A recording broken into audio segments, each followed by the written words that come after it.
it's Kelly from Use It Scrapbooking, and if you follow my blog for any time at all, you probably know that I adore doing the Layout a Day challenge with Lane Amen that she does over on her website, and it's really one of my favorite scrapping events to take part in, and it's completely changed the way that I've scrapbooked. So I thought it would be fun to show you how I go from a prompt to a page, and I just got done listening and watching today's video, and this month's theme is Get a Clue, based on the board game Clue, and it's a mystery theme, and today's prompt was who, as in who done it.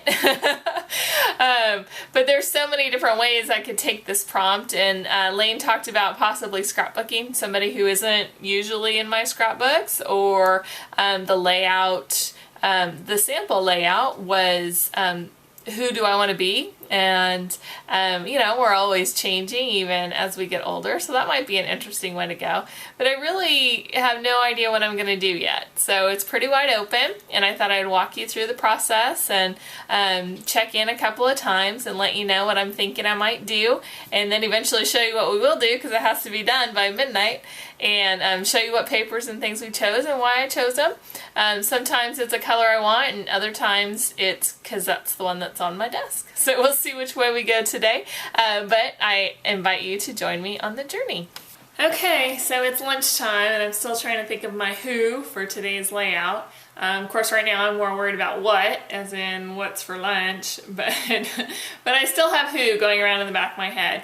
And nothing's really popped out at me yet. I'm trying to think of maybe questions that have who in it, who done it, who's coming to dinner, who are you, I don't know, song titles sometimes help, so I'll try to think of something along those lines.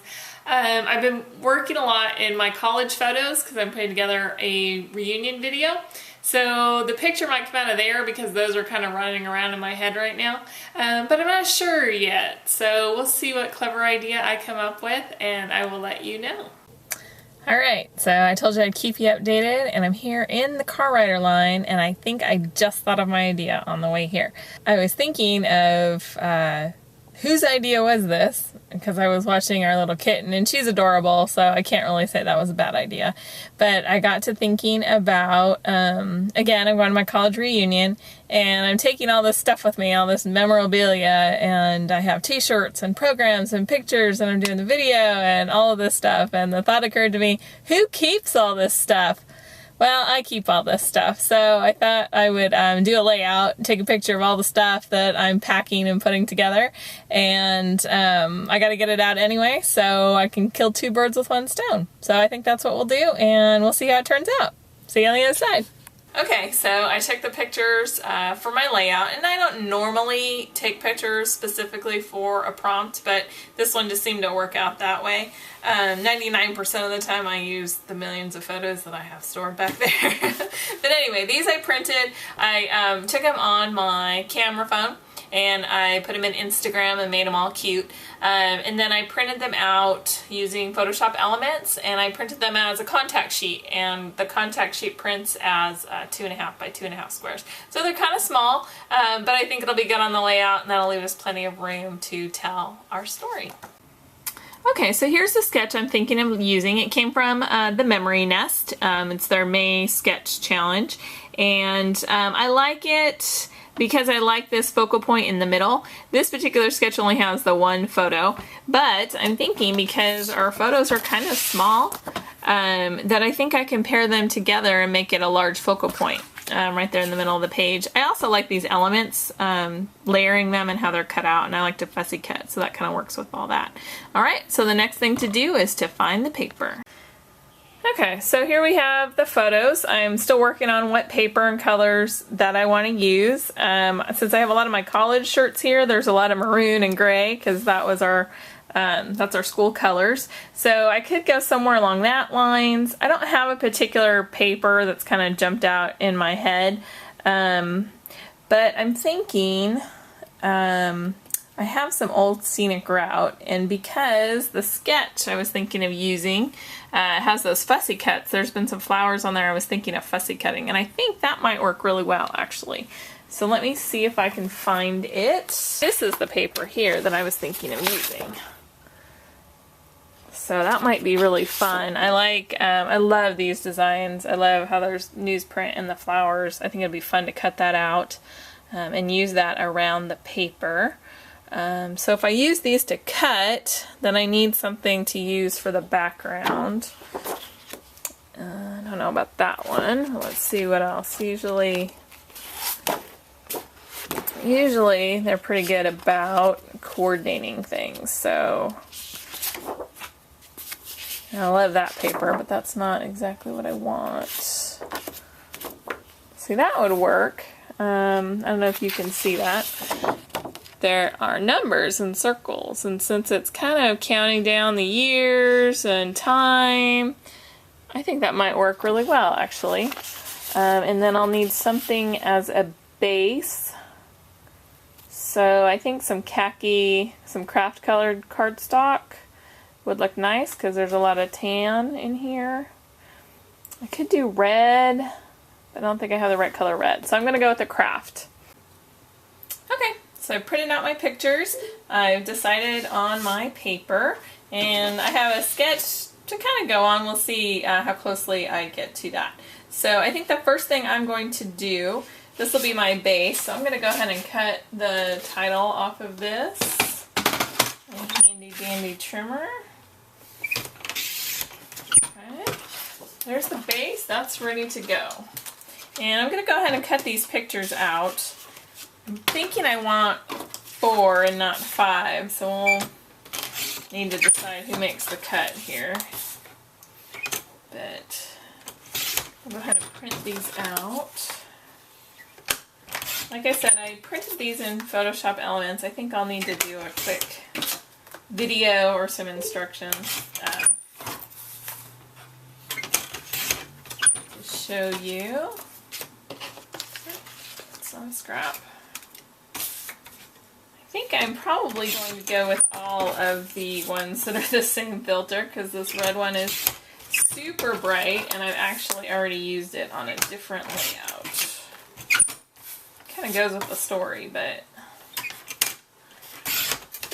I think maybe I don't need it on this page. And this last one, those were all the clothes. This last picture, I have saved all the cards and letters that people wrote me when I was in college. Some came while I was away abroad, and some came while they were abroad, so it's kind of a neat mix. And I'm going to put that in there because I have a whole box of that stuff I saved too. Nobody call hoarders on me, okay? It's only 2 boxes of college stuff. It's not that much, I promise. Okay, and so now, because I want this to function, these 4 pictures to function as one focal point, I am going to line them up here. And one of the things I like to do, as seen at Kathy Zilski's website, is that I think the even margins really help your eye focus. So I think that'll work for me there. And then I'll trim around these. Oops.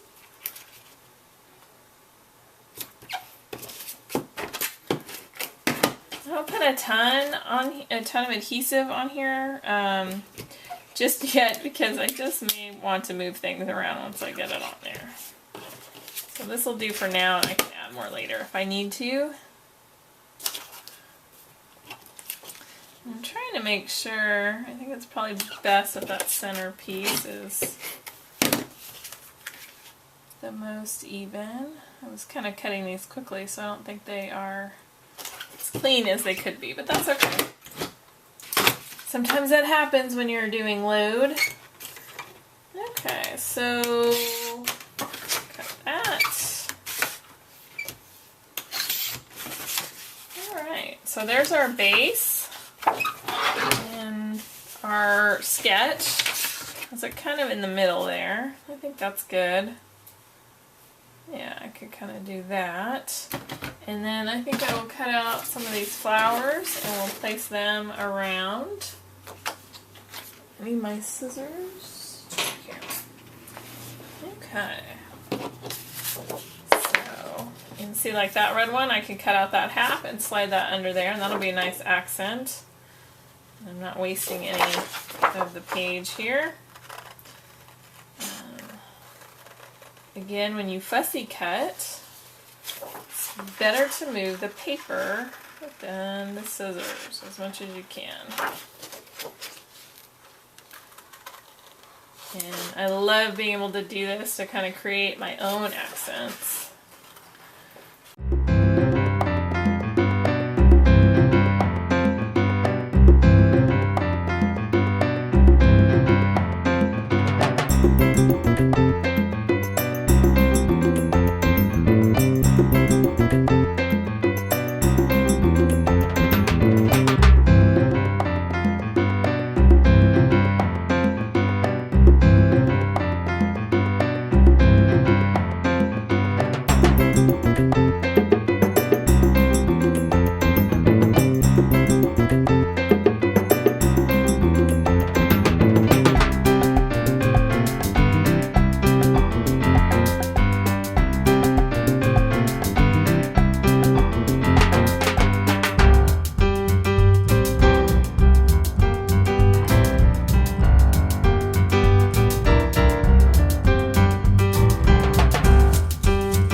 A nice triangle, and I'm going to put who up here.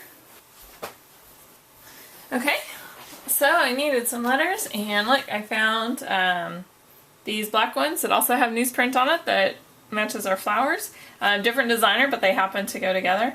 And I would love to tell you that I know exactly what fonts I have and that I always pick the perfect one, but really a lot of times it comes down to which letters have the right, which sets of alphabets have the right letters that I need. So this was actually a perfect little coincidence here. So I'm going to go ahead and use who for my title.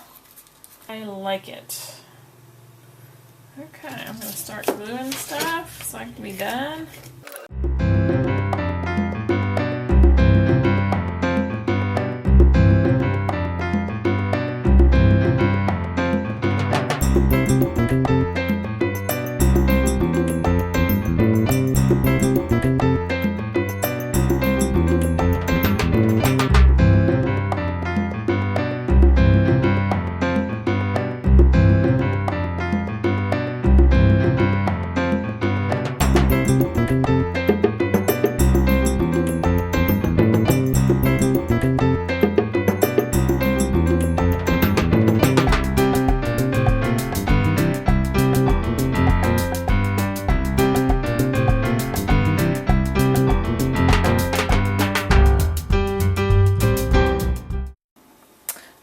So I did it. I finished my layout. I walked you through the process of how I got the prompt this morning, my thought process as to how I decided what to do, and we did our who keeps all this stuff, and that's me. I showed you the sketch that I used. I kind of walked you through how I decided on the paper, and I timed it, and I did the whole layout on the camera here in 18 minutes. I'm not going to make you watch 18 minutes of me doing a layout. I'll speed through some of that stuff, but I just wanted you to know that it can be done and can be done pretty quickly. I kind of like the way it turned out, so I enjoyed doing this layout. It was a super busy day, but I still managed to get it done, and it's one more load layout complete. Thanks for watching. Talk to you soon.